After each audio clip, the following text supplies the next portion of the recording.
কাঁচা গন্ধটা চলে গেলেই এর মধ্যে অ্যাড করে নেব কিছু গুঁড়ো মশলার পেস্ট। গুঁড়ো মশলা বলতে একদমই ঘরোয়া কিছু মশলা, যেমন শুকনো লঙ্কার গুঁড়ো, কাশ্মীরি লঙ্কার গুঁড়ো, জিরে গুঁড়ো আর ধনে গুঁড়ো।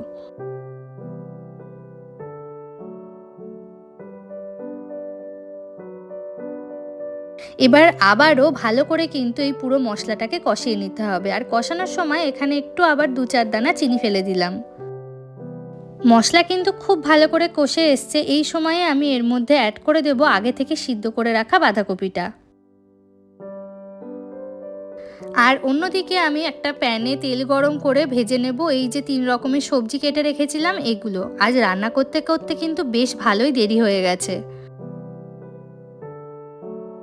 ব্যাস, আজকের মতো রান্না কিন্তু আমার মোটামুটি হয়েই এসছে। আর মোটামুটি 10 মিনিট রান্নাঘরে থাকলেই আজকে রান্না বান্না সব কিছুই কমপ্লিট হয়ে যাবে।